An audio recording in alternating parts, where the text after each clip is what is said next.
I was on the way to my grandma's house about 4 years ago, and this big flash of light in the sky appeared with all different colors coming down from it, and it was like it was going to land right in front of us.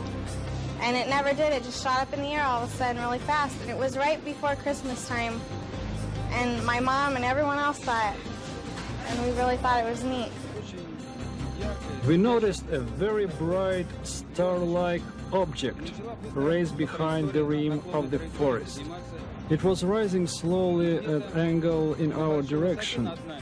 Then, when it had reached a considerable height and was right above us, we saw a flash like an explosion. Then this object turned and disappeared out of sight at tremendous speed. While the sightings in the Soviet Union are sensational, the story of Gulf Breeze will play a major role in our program tonight. We're down here in Florida, where we've assembled a whole town full of people who say they've seen the UFO that's haunted this community since last November. The fact that we are in contact with the extraterrestrials shouldn't be hidden from the people. My name is William Coleman. When I was at the Pentagon, I was Public Information Officer for Project Blue Book. Before that, I was a fighter-bomber pilot, and I saw a flying saucer. We in the Soviet Union are interested in exchanging information on UFOs and extraterrestrials. Heads have very oval-shaped eyes, very narrow nose, slit for a mouth, slits for ears, no hair on the head, kind of a bulb-shaped head.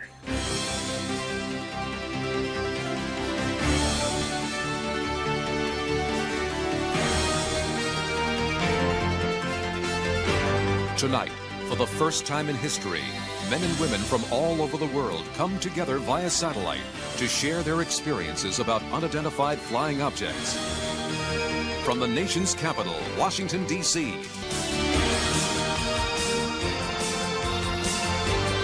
please welcome the distinguished actor-producer, our host, Mike Farrell. What do a colonel in the United States Air Force, a waiter in the Soviet Union, a teacher in California, and a former United States president have in common? Well, they all claim to have witnessed unidentified flying objects in the skies. What we're dealing with tonight is a subject of universal interest. Whatever your view, in the next 2 hours you'll hear claims and counterclaims. You'll hear some astounding, perhaps disturbing things which, if true, could have far-reaching implications in our lives. As is so often the case in complex questions, it comes down to our assessment of the credibility of the individual. A recent Gallup poll discovered that only 1/3 of the American public denied the existence of unidentified flying objects. UFO encounters are categorized into 4 groups. It was a U-shaped craft. I don't know how large it was because it's hard to scale distance in terms of how far I was. My sister and I were just walking around the block, and we looked up, and there were, lights on the bottom part of it that we could see as we looked up. And this person has experienced a close encounter of the first kind. You've had a close encounter of the first kind if you've seen a daylight disk or nocturnal light UFO at close range. On April 14th, 1984, hundreds of people in the small mining town of Morenci, Arizona, witnessed a huge boomerang-shaped object in the sky.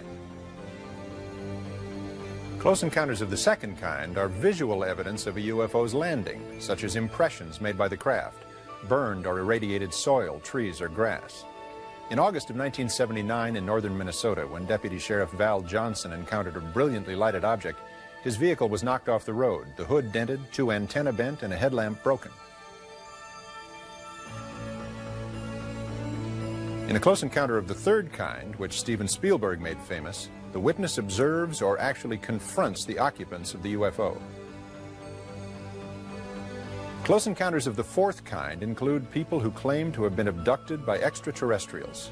In almost every case, abductees also claim to have been medically examined by the ETs and eventually returned home, unable to account for the missing time.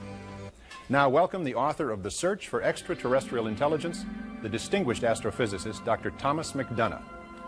Dr. McDonough, welcome to the show. It's great to be part of this event. In your opinion, are we alone in the universe? Well, my own estimate is that just in our galaxy alone, there could be millions of planets that might be capable of sustaining life as we know it. The size of the universe is difficult to comprehend. In this galaxy, there are several hundred billion stars. Each one of these dots represents a galaxy, like our Milky Way. There are billions of them. So the sheer enormity of the numbers leads many scientists like myself to conclude that there must be life somewhere in the universe. So if extraterrestrials exist and are visiting us, then how do they get from there to here? One possibility is that in space you could accelerate until you were very close to the speed of light. With fusion rockets using the abundant hydrogen and helium already in space, so the rocket wouldn't have to be burdened carrying fuel, you could increase your energy by millions of times compared with conventional rockets. So, within our lifetime, even with our primitive technology, according to scientists Robert Bussard, Robert Forward, and Stanton Friedman, round trips to nearby stars could very well be feasible. We are close to being able to get from here to there. Thank you, Dr. Tom McDonough. With all the UFO sightings reported over the years in America, the logical question is, if they really exist, why don't they visit the White House? And then there they were, all of a sudden, on July 26, 1952. The Air Force tried and failed to intercept up to a dozen UFOs in the sky over the White House. The press conference 2 days later became the largest media event since the end of World War II.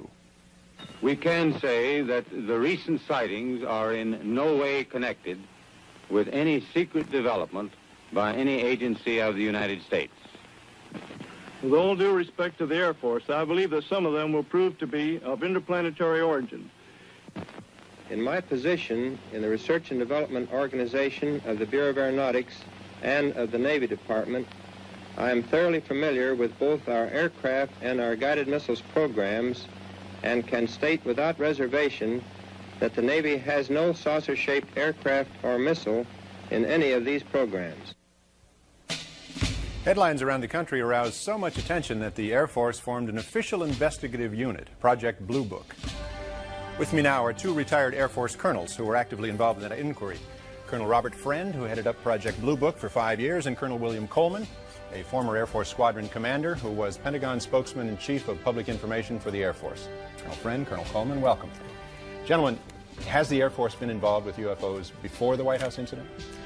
During World War II, our pilots saw what were called gremlins and Foo Fighters. These were fireballs that appeared to fly along with our aircraft. We were concerned that these so-called Foo Fighters or fireballs might be foreign weapons that could threaten our national security. And did the Air Force ever try to chase a UFO? Yes, in fact, in 1948, one of our pilots crashed in pursuit of a UFO. The story made headlines all over the world. As I understand it, that crash added impetus to the conclusion that UFOs were extraterrestrial visitors. That's true, but the Air Force rejected the conclusion on the grounds of insufficient evidence. Even the name of the project was changed from sign to grudge during that period to preclude this unhealthy association. However, by the time Blue Book was involved, we started running into trouble. Hearings and inquiries regarding the way in which we were performing UFO investigations, in every instance, the Congress of the United States concurred in the way in which we conducted these projects. However, we were not disappointed with the 1969 decision to discontinue Project Blue Book. Out of the 12,000 reported UFO sightings, only 700 remained unexplained. Of that remainder, 100 of them really worried us. Why was that? Because these 100 sightings involved the two criteria that defined a worrisome phenomenon: high strangeness and high credibility, meaning that highly credible, multiple witnesses, like military airline pilots, see something they've never seen before. Have either of you ever seen a UFO? Yes, it was 1955, and I was a squadron commander at the time. We were flying a B-25 over Alabama when we spotted a strange silvery object some 25,000 feet above us, heading in the same direction. Since we were overtaking it, I changed course and eventually got within 1/8 of a mile of it, literally right on top of the thing. So you must have gotten a fairly good look at it. We certainly did. The whole crew. It was wingless, a disc some 70 feet in diameter, 15 feet thick at the center, your average run-of-the-mill flying saucer. Well, what happened then? It performed an astonishing maneuver. 1 second it was there, the next it was gone. But we chased it and caught sight of it again. It was skimming over a farmer's field, kicking up vortexes of red dust as it flew. We closed in on it from behind the trees, but it vanished. Did you make a report of this incident? We all wrote up reports. I was later debriefed by an intelligence officer, and years later when I was on Project Blue Book, I tried to find my report that was not in the files. Not in the files. Now, you say you saw this object at point-blank range. Could it have been a balloon or an experimental aircraft? Absolutely not. It displayed a level of technology far beyond anything I had seen on the Earth then and now. With this advanced level of technology, were you ever concerned that the object could be a threat to national security? No, not necessarily a threat to our national security, but I was uneasy about these UFOs because they were able to accomplish aerial feats that we couldn't. The apparent capability of these objects could possibly represent a threat to our national security. What's become of Project Blue Book? That's it, Mike. It was canceled in 1969 and will not be reactivated. Well, Colonel Coleman, Colonel Friend, thank you both. And while we're on the subject of Blue Book, let's hear another view from a scientist currently working for the government. Now, because he has insisted on anonymity, both his appearance and his voice have been altered, but his credentials have been thoroughly researched by the investigative team of Bill Moore and Jamie Chandray. They've given him the code name Condor. Project Blue Book was just a very low-level effort by the Air Force to collect information on sightings. It had a very minimal staff of one officer, an NCO, a secretary, and a scientist. The interesting, most exciting reports that came into Blue Book were often siphoned off by what they call moles within the organization. Those reports were pulled out of the files and never returned and just simply sent forward. The whole effort, as far as Blue Book was concerned, was that they tried every way they could to simply dismiss and explain away sightings. They certainly didn't want unknowns. The effort of Blue Book was to minimize the effects of these reports and to try to explain away as many as they could. And of course it worked. It worked in the fact that it closed down Project Blue Book and terminated the Air Force's involvement, official Air Force involvement, public involvement with the subject of UFOs. Of course, we know that they carried on with a covert operation after that. When Blue Book closed down, the official U.S. government position was that UFOs didn't exist, and Americans accepted this contention as fact. Or did we? Do you hear something? Hear what? I don't hear. Shh, listen.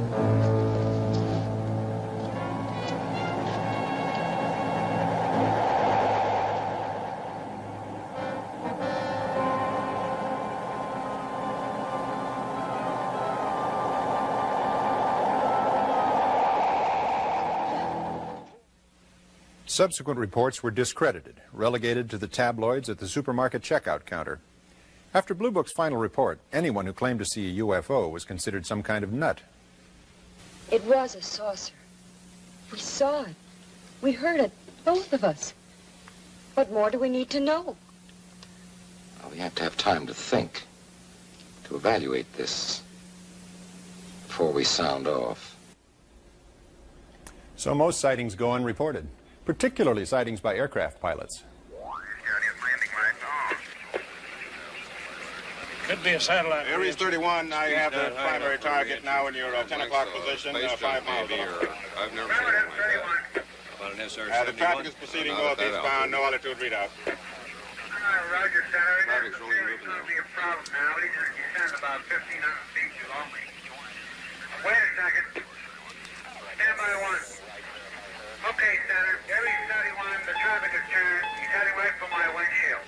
We're turning right immediately and leaving flight level 350 now. Aries 31, descend and maintain flight level 310. Break, Allegheny 444, turn right 30 degrees. Get on the horn of the 45th recon wing. See what the hell they could be testing up there. An Aries jet descending to maintain flight level 310. This is Indianapolis Center. Do you have any test operation to restricted area 2508?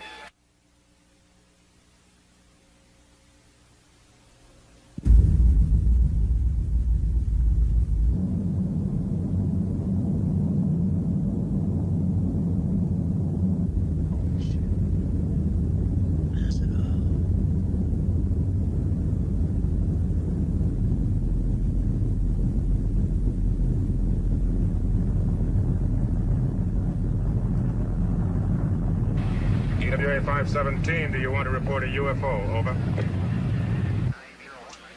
Negative. We don't want to report. Aries 31, do you wish to report a UFO? Over. Negative, we want to report one of those either. Aries 31, me neither.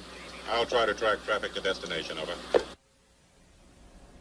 With me now are Dr. Richard F. Haynes and Captain Neil Daniels.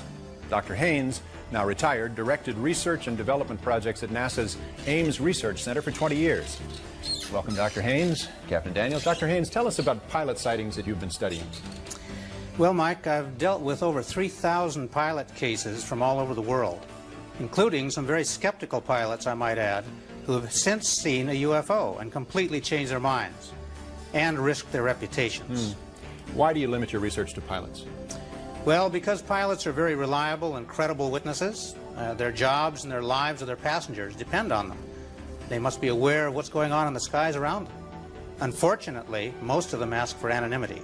Really? Why is that? Well, I think it's because of fear of ridicule, or worse, fear of losing their jobs. I mean, no airline wants to be promoted with the slogan, "Fly us and see a UFO." Might increase business. Fortunately, we do have a pilot who has come forward and has enough courage to share his experiences. Captain Neil Daniels, who flew for United Airlines for 35 years. Captain Daniels, thanks for being here. Would you tell us about your experience with a UFO? I was piloting a flight from San Francisco to Boston on March the 12th in 1977. And at an altitude of 37,000 feet, I became aware of a blinding, bright white light out to the left of the DC-10. I estimated it to be at about 1,000 yards, and I don't know, the object could have been several hundred feet in diameter, but it didn't read on ground radar. Could you tell what it was? No. Could it have been a commercial flight or a military aircraft? Absolutely not. At the speed at which it departed, I've never seen anything like it. Was this object in any way a threat to your plane?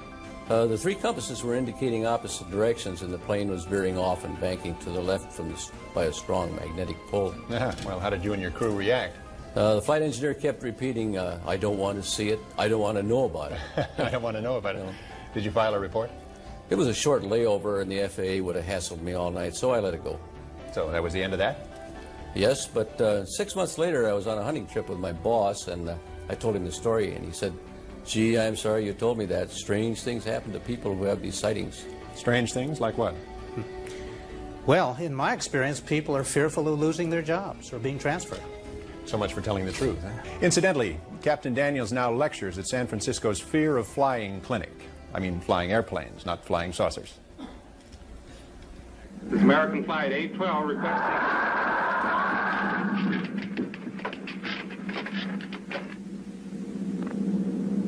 Holy mackerel. Burbank Tower to American Flight 812. Are you in trouble? Trouble? Take a look for yourself. What in the world? That's nothing from this world. Through the Freedom of Information Act, we've obtained a report from Iran. On September 18, 1976, the Imperial Iranian Air Force reported flying objects so bright they illuminated the ground below. Alarmed citizens all over Tehran telephoned authorities with similar sightings. Simultaneous reports came from the Iranian Air Force, tower personnel, and ground radar. U.S. military intelligence forwarded reports to the Defense Intelligence Agency. As far as we've been able to ascertain, DIA did nothing with these reports. Guatemala, Central America.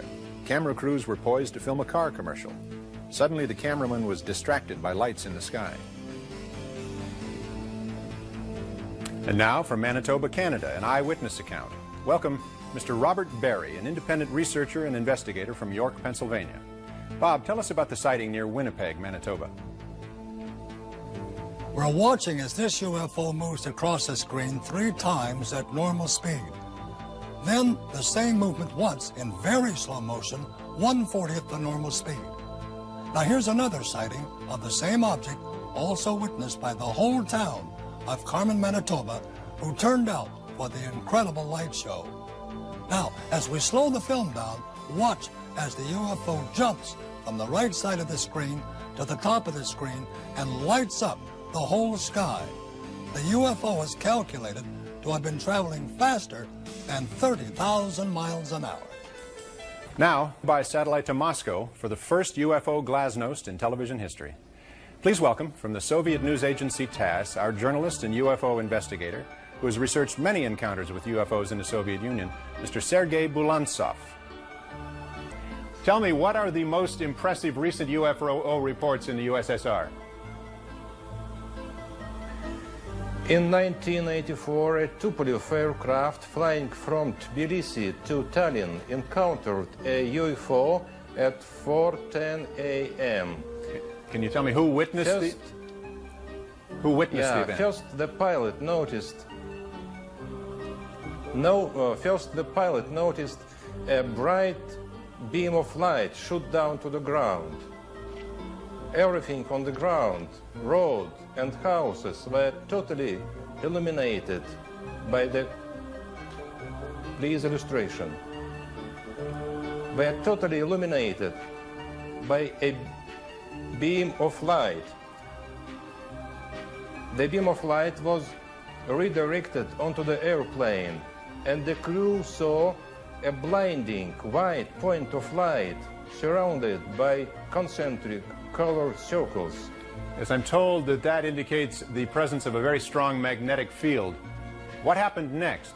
The white point of light swept down to the plane, leaving a green cloud, and began to swing from left to right, up and down once again.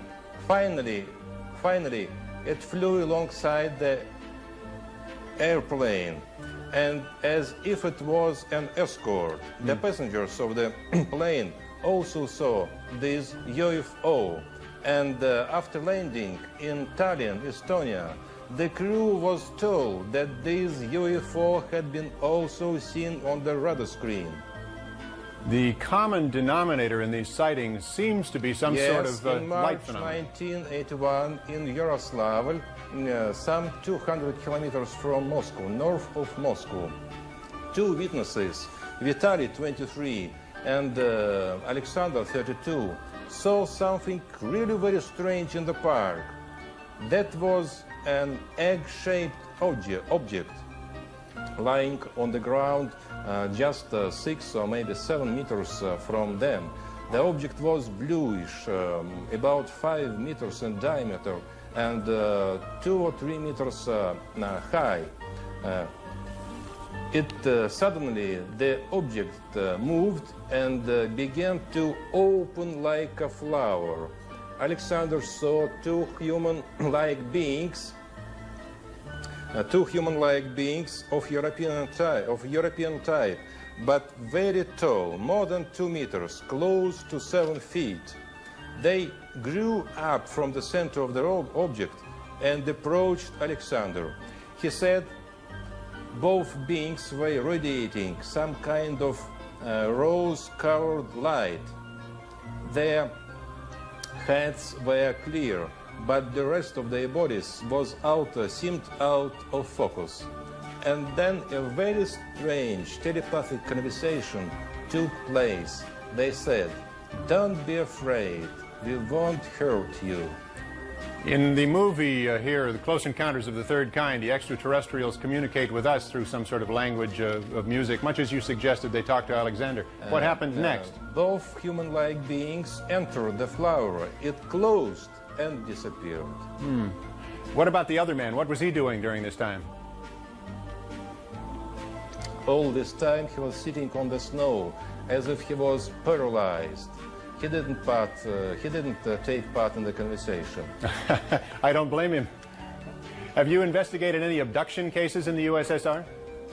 Yes, in June 1975, near Borisovlebsk, south of Moscow, at 2 a.m., a Soviet army officer saw a very strange domed UFO aircraft on the ground. He approached it and saw two alien silhouettes inside. When he came closer, he felt something like an invisible wall and then lost consciousness. When he recovered, he saw an alien aircraft fly away. He thought about 15 minutes had passed, but when he checked his watch, much to his amazement, 1 hour had passed. And later, he had the same dream over and over again. He was flying over the UFO landing site. So he thinks he was abducted. That sounds actually very similar to some of the abduction stories we've encountered in the United States. I understand you have some photographs that you can show us? Yes, certainly. This one was made in Bulgaria, near Stara Zagora, in July of 1978. A married couple was drinking tea at their country house when they saw this hovering object.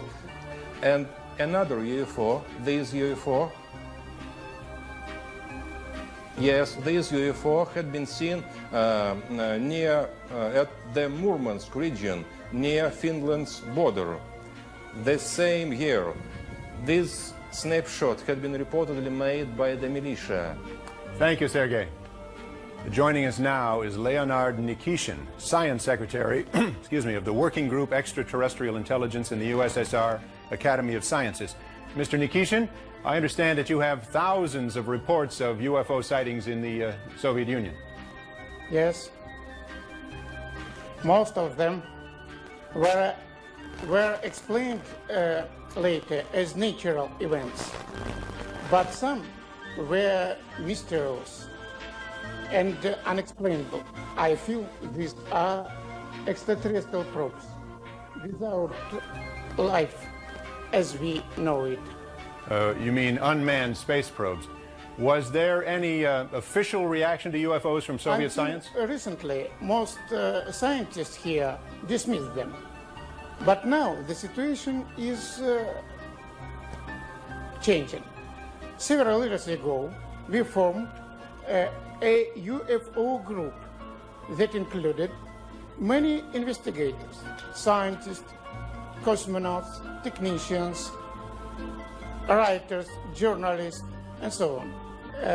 We published an announcement in several Soviet newspapers asking anyone who had had a UFO experience to contact our organization.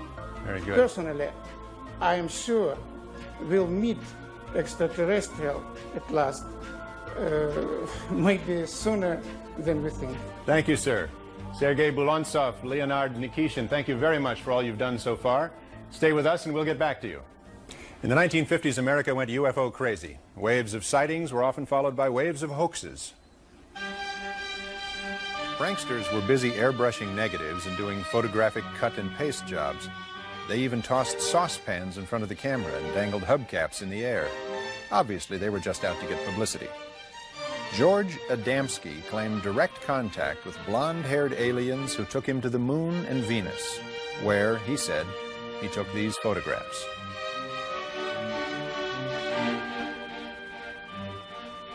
Then came the Barker incident at a small airfield in West Virginia, where this film footage was shot. This was termed the Lost Creek Flying Saucer.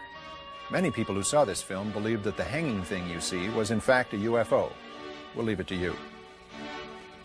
The 60s and 70s brought various groups of people who actually built saucer-shaped vehicles and attempted to fly them. And about 10 years ago, there began what we believe to be the most elaborate hoax of all. A Swiss farmer, Billy Meyer, claimed to have had direct contact with an extraterrestrial group from the Pleiades star system.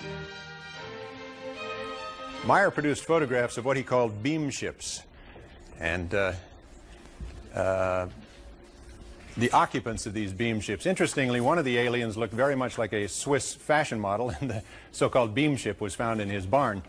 Now, Billy Meyer's beam ships may have been obvious hoax, but thousands of UFO sightings from all over the world are not so easily explained away. Joining me now from the suburbs of New York City are Robert Pozzuoli, a computer systems executive, and his wife, Lori. I'm glad you could be with us tonight. Thank you, and nice to be here. Tell us what happened to you 4 years ago. Local residents around our town of Brewster, New York, reported seeing UFOs. More than 9,000 reports came in and were always the same. Noiseless, hovering, boomerang-shaped objects approximately 150 feet from wingtip to wingtip. When we spotted it, I had my video camera and we quickly started shooting the footage you'll see. I think your comments on the tape are especially interesting. Let's look at it now. Oh, good God. I don't know. Not quite. I'm going to tell you something, honey. I don't know what the hell it is. Tell me, what kind of effect this sighting has had on your life? Well, we've become very popular. Well, that's certainly not bad, is it? No. Rosemary Osnato, a commercial graphic artist, lives in New York City's East Village. Rosemary suffered a broken kneecap last year and is recuperating from the injury. Al Hassim lives in the Bronx with his wife and 11-year-old daughter and works the 4 p.m. to midnight shift for the telephone company in Manhattan. In his off hours, Al likes to play guitar and write songs.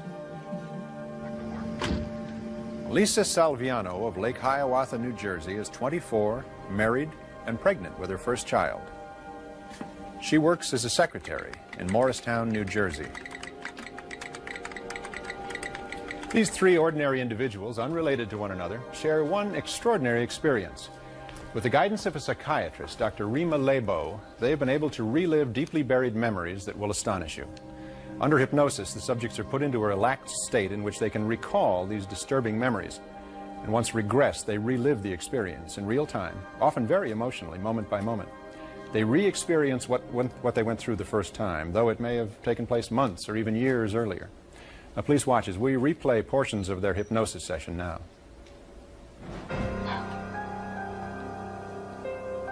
I could see the lights in the city, and there was this light coming over my head. Very bright, very intense light, very sharp, heavy. It was coming straight down. Kept looking to see what was on the roof. I'm trying to see what it is. I can't see what it is. What's preventing you from seeing? Because it's so bright, I can't look through the brightness to see what it is.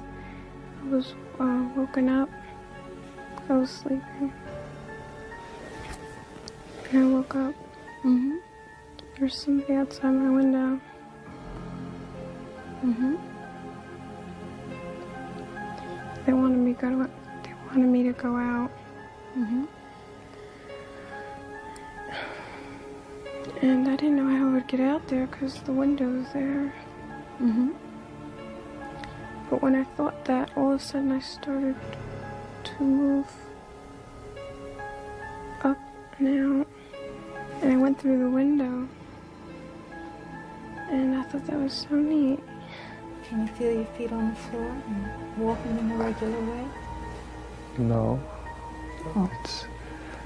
It doesn't seem like I walk because it seems like I don't see anything like when you walk, you can see like things going up and down when you walk. This is smooth. When you get to the end of this walk, where are you? Some kind of control or something. Mm-hmm.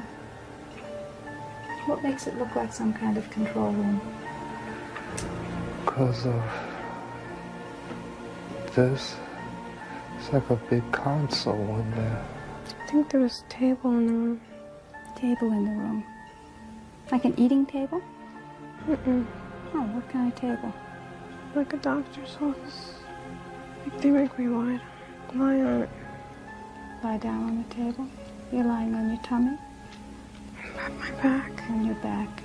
When you're lying there, are you alone? No, they're all over. They're all over. Does anybody touch you? I think they do, yeah. Where do they touch you? I think like my arms and legs. Are you alone? No, they're all over. How many of them are there around the table? At least 4 or 5. Mm-hmm. And are they all doing something, or are they all watching? No, they're watching too. Uh-huh. How many of them are actually doing something? 1. They're so ugly. What makes them so ugly? They look mean. What makes them look mean? They don't smile. They don't smile. God, he's ugly. That is an ugly thing. Very ugly. His head looks so pathetic. His heads, they just don't look right. Their heads don't look right. They look distorted and very sickly. Mm-hmm. It's, the skull looks pointed in the front and larger in the back. He looks like a big insect. What makes him look like a big insect? The shape of his head. Tell me about the shape of his head. Almost like a football. Their eyes are very black, Mm-hmm. and slanted, and sort of wrinkled around the edges, around the eyes, are sort of like lizard eyes in a way. Big black eyes. Big black eyes. Did they have pupils? Whole eyes black. What color eyes does he have? They look like they're black. With us now is the noted psychiatrist Dr. Rima Lebeau and the best-selling author and researcher Bud Hopkins. Dr. Lebeau. Bud is the author of 2 books, Intruders and Missing Time, a documented study of abductions. Thank you both for coming to Washington to see us. Dr. Lebeau, you've done studies of UFO abductees who have been hypnotically regressed. Can you tell us about it? Psychiatrists are trained to recognize emotional trauma and to treat it, not to evaluate whether aliens exist. Many of these patients are sensitive, sane people who have in common only the belief that they've been abducted, and they're frightened by what happened to them. They don't want fame, money, or publicity, only relief from hidden, painful memories. Now, skeptics question the use of hypnosis. However, careful examination of the material shows its usefulness in these traumatic situations. They also say that abduction reports are the products of overly rich fantasy lives. If that were the case, the report should be as diverse as people's dreams. Instead, we find striking similarities in accounts from all kinds of people, from all walks of life. Post-traumatic stress disorder does not occur unless there has been external trauma, like that some Vietnam vets and assault victims or rape victims experience. But many abductees show the serious and disabling effects of helplessness and violation. With proper treatment, these symptoms can be relieved. Bud Hopkins, must everyone who claims to have been abducted be hypnotized? Absolutely not necessarily at all. In about 25% of the cases, there is no memory loss at all. In the other 75%, the loss of memory seems to have happened because their abductors put them in something like a hypnotic trance state. I see. So a counter trance is helpful to get them to remember the abduction experience. But what makes reports of abduction believable? Essentially the commonalities of these accounts, a cluster of similar recollections in cases that I've had from all over the world, all the continents of the world. And I've studied hundreds of cases. People notice a period of missing time which they cannot explain. There's a lot of fear and terror, sometimes about a remembered place. There are strange lights that they describe in a similar way. The descriptions of the craft's interior, the craft's occupants are described in extraordinarily similar ways. They also describe the medical procedures that occur in very, very much the same way. And the most interesting thing, and the sad thing of all perhaps, is that these abductors are not interested in communicating with our minds, but they're interested in the physical state of our bodies. Thank you, Bud Hopkins and Dr. Rima Lebeau.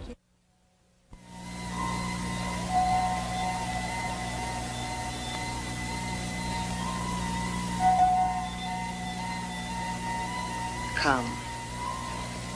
I will show you wonders you have never seen before.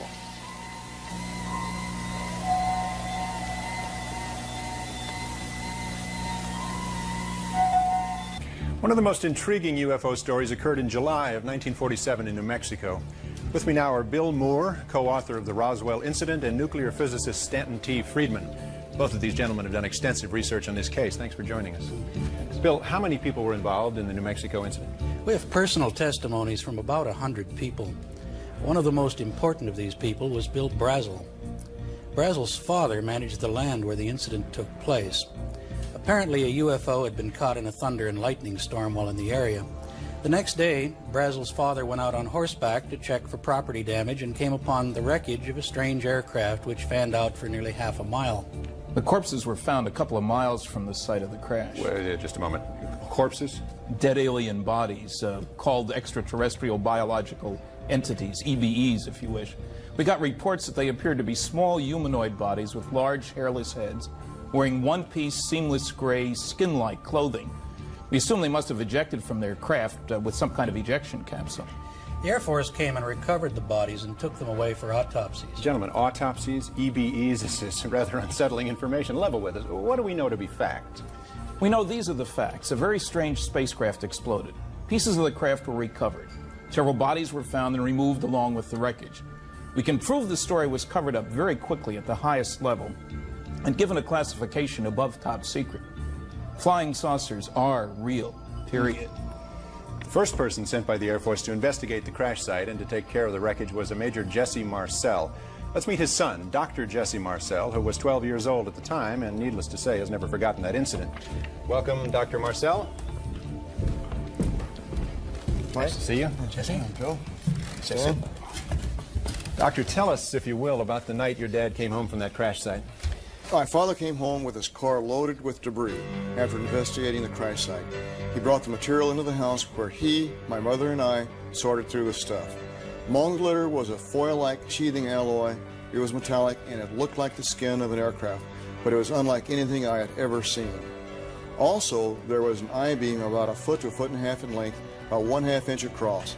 The inner surface had hieroglyphic-like symbols on it, like Egyptian symbols, as I recall them. And what was the Air Force's explanation of all this? The explanation was that a weather balloon had crashed. Did your father think it was a weather balloon? Anything but. I believe the meaning behind his words was that he suspected there might have been some kind of cover-up. What happened to all this debris you've described? Well, the debris which had been removed was never seen again. It was taken from your house? To Carswell Air Force Base in Fort Worth, Texas. Now, Dr. Marcel, you've examined the material firsthand. You've had a long time to think about it. What is your assessment of the Roswell incident? I held the material in my hand. It was not from this Earth or this universe, or in this universe. That's what I think. We're not alone. Thank you, gentlemen. Now, if this story is true, then we have to rethink the government's role in the history of UFOs. The government, in fact, may have had the answer in their hands over 40 years ago. The United States Air Force has played a major role in America's attitude toward unidentified flying objects. Here's another account of how the Air Force dealt with such phenomena. With me is author and filmmaker Robert Emenegger and former security manager and chief of requirements for the audiovisual program at Norton Air Force Base, Paul Schartle. Gentlemen, Mr. Emenegger, how did you get involved with UFOs? Well, it was in 1973 when I was vice president at Gray Advertising, and I took time out and went to Norton Air Force Base to explore subjects for television specials related to the Defense Department. While discussing several of the subjects, UFOs came up, and Paul here told us about a film of a landing of alien crafts at Holloman Air Force Base about 3 years earlier. What did you see, Mr. Schartle? I saw footage of 3 dish-shaped crafts. One of the craft landed and 2 of them went away. Why did it land? It appeared to be in trouble because it oscillated all the way down to the ground. However, it did land on 3 pods. A sliding door opened, a ramp was extended, and out came 3 aliens. What did they look like? Well, they were human-sized. They had odd gray complexion and a pronounced nose. They wore tight-fitting jumpsuits, thin headdresses that appeared to be communication devices, and in their hands they held a translator, I was told. A Holloman base commander and other Air Force officers went out to meet them. Mr. Schartle, what did your superior officers tell you? I was told it was theatrical footage the Air Force has purchased to make a training film. Well, that sounds plausible, doesn't it? Well, if it were a theatrical film, why didn't I have a record of this? It was my job to keep accurate records of all audiovisual purchases. Is there any other reason that you feel this was not a theatrical film? Yes, it was too real. The people who were shooting that day were Air Force personnel. Lucky for us, the day they were shooting, they were doing an acceleration test. One of the most compelling sightings in recent years took place in Gulf Breeze, Florida, where over 100 people witnessed a UFO. Hello, Gulf Breeze. What about it, Gulf Breeze? Is there really something going on down there, or is it all an elaborate hoax? Dwayne Cook is editor of the Gulf Breeze Sentinel. Donald Ware is a UFO investigator who claims to know of 153 first-hand witnesses who have seen the object.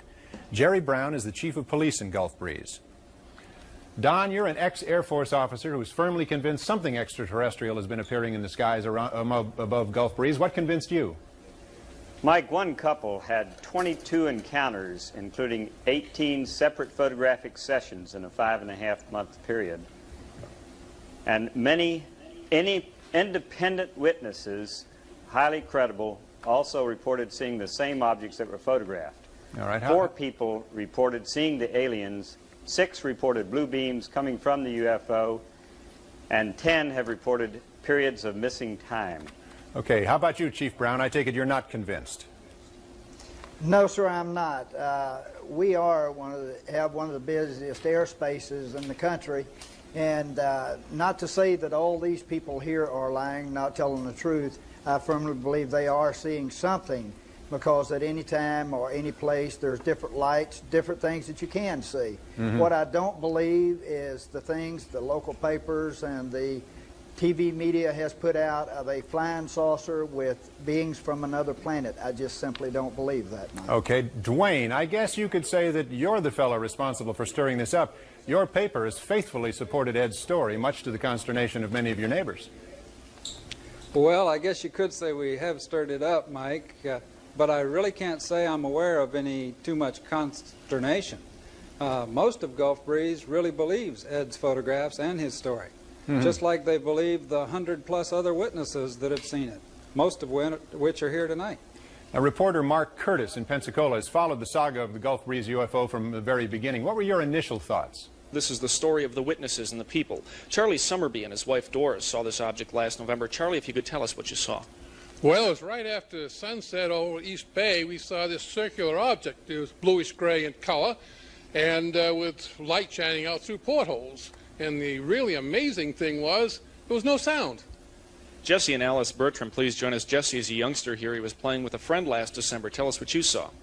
We were climbing a tree and we saw a blackish white object and it was moving. Then it disappeared. We ran behind the Gulf Breeze Elementary School and then we saw it moving again. Then it disappeared. Mrs. Bertram, what did you do? Did you believe these youngsters when they told you this? No, I didn't. I'm a skeptic anyway, but I had them sit down at different ends of the table and draw what they saw, and the pictures were identical and they matched what were in the newspaper. One of the most interesting sightings came from Jeff Thompson. Jeff, if you join us and tell us what you saw in the morning during the daylight on November 11th. Yeah, it was November 11th at 8:10 in the morning. A UFO came within 400 feet of me at treetop level. I noticed 2 military jets were following it about 2 air miles. The UFO shot up at a 45-degree angle and waited for the jets to approach a little closer, and then in an instant it just shot straight up. What happened to the jets, and are you sure they're military jets? Yeah, they're military jets, I believe out of Eglin, because around here we just have the red and white Navy training jets, and they just, the military jets just kind of curved over the bay and went on back towards Eglin.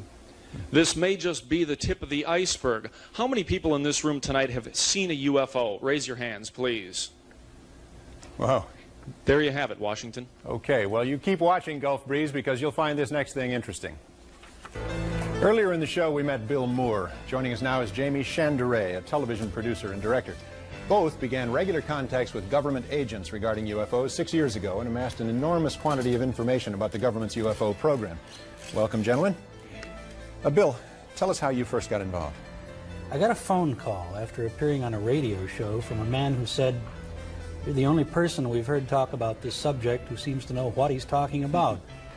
He convinced me that he was a government intelligence agent and wanted to begin disseminating some information about UFOs to the public. And the man Bill is referring to is Falcon, whom we've seen in shadow to protect his identity. That's right.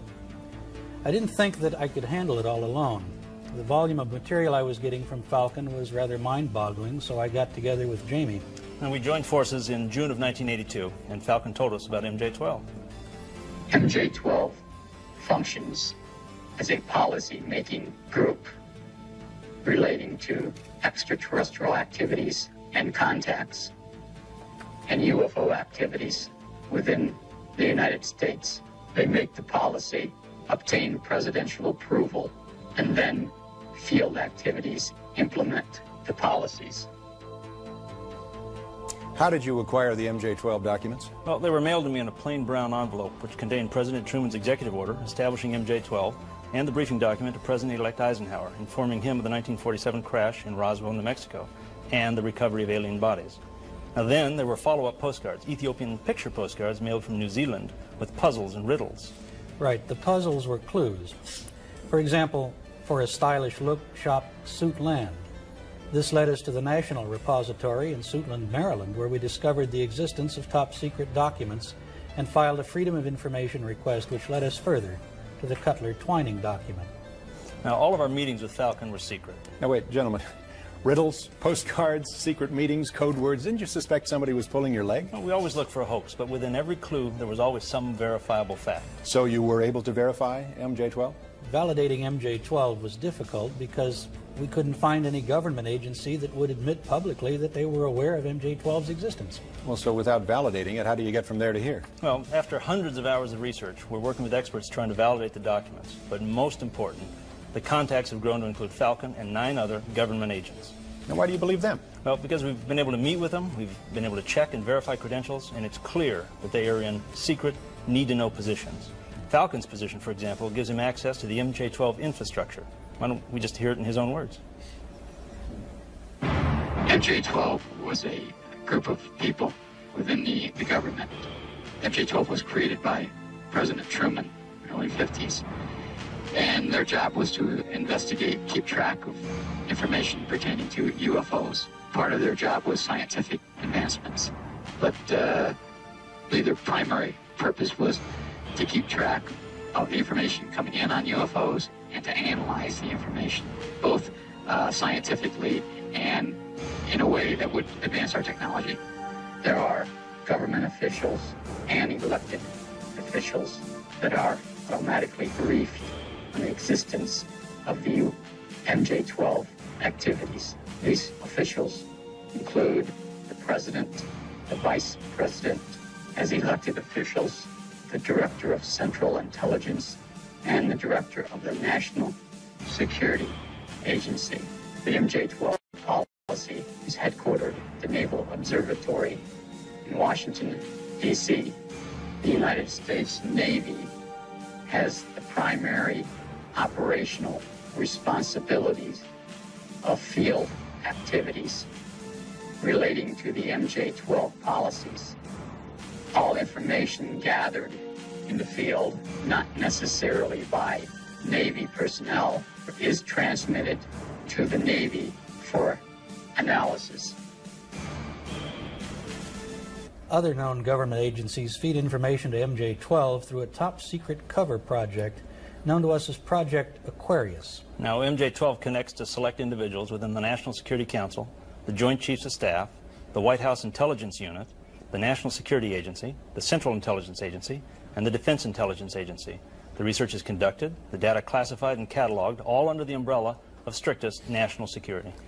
The MJ-12 table of organization created by Moore and Chanderet purports to give us an understanding of a complex intragovernmental chain of command existing solely to oversee, organize, and administer the data on UFOs and ETs. Gentlemen, thank you very much. Thank you. I met with a government intelligence agent with the code name of Falcon in 1983 with Jamie and Bill at the time that I was an executive producer of news for the CBS station in Los Angeles. And at the time, we verified as authentic his credentials.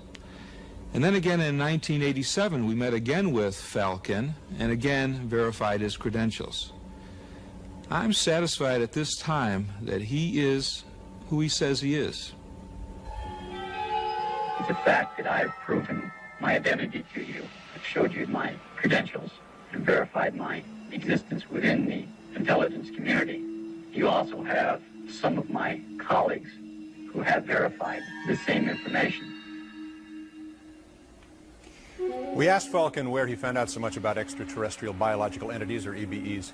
This book, or it's called the Bible within the MJ-12 community, contains historically everything that occurred from the Truman era up through the 3 aliens being guests of the United States government, technological data gathered from the aliens, medical history gathered from dead aliens that were found in the desert, autopsy information gathered from dead aliens found in the deserts, and information obtained from the extraterrestrials regarding their social structure and their information pertaining to the universe. Was there an additional source of information? Presently, as of the year 1988, there is one extraterrestrial being. He's a guest of the United States government, and he's remained hidden from public view. The Yellow Book is a book that was exclusively written by the second alien. The book relates to the aliens' planet, solar system, suns, the culture and the society makeup on the planet, the social structure of the aliens, and the aliens' life among Earthlings. What was most intriguing to me in my experience with the aliens is I believe, an octagon-shaped crystal, which when held in the alien's hand and viewed by a second person, displays pictures. These pictures can be of the alien's home planet or pictures of Earth many thousands of years ago. We asked where the EBEs came from. He was in the Zeta Reticuli star group. Now Condor tells us about a deal our government made with the aliens. From what he understands, an agreement signed between our U.S. government and the extraterrestrials. And essentially the agreement says that we won't disclose your existence if you do not interfere in our society. And we allow you to operate from a designated base here in the United States. It's in the state of Nevada in an area called Area 51 or Dreamland. The extraterrestrials have complete control of this base, which is located in Nevada. My understanding is that 3 different aliens of the same species have resided within the United States from 1948 or 49 until present day. The first alien was captured in the New Mexican desert after its craft crashed. The alien, which was named Eva by the government, was kept in captivity for 3 years. We learned a great deal of information about the aliens' race, culture, and spacecrafts. The second alien was a part of an exchange program. I don't recall what year that alien visited. The third alien was also part of an exchange program and has been a guest of the United States government since 1982. We asked what they looked like, you know, a run-of-the-mill EB. A creature about 3'4" to 3'8" tall. Their eyes are extremely large, almost insect style. Their eyes have a couple of different inner lids. The days were extremely bright, probably 2 to 3 times as bright as our sun, I think. They have just 2 openings where our nose would be. They have a small mouth. They have no teeth as we know it. They have a hard gum-like area. Their internal organs are quite simple.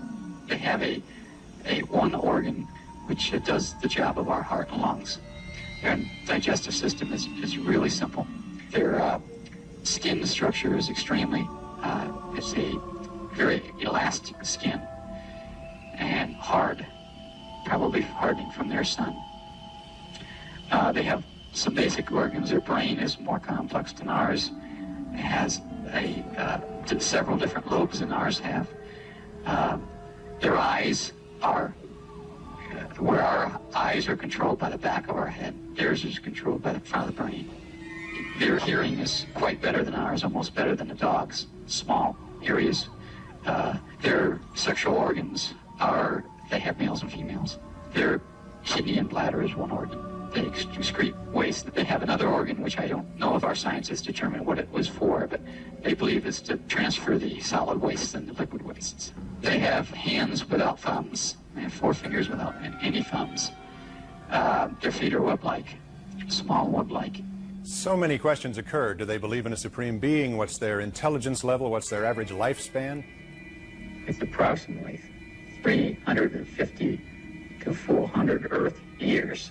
It's my understanding that the aliens have an IQ of over 200. They have a religion, but it's a universal religion. They believe in the universe as a supreme being. The aliens enjoy music, all types of music, but especially ancient Tibetan style music. We asked about their diet. They do eat vegetables. They like vegetables, and their favorite dish or snack is ice cream, especially strawberry.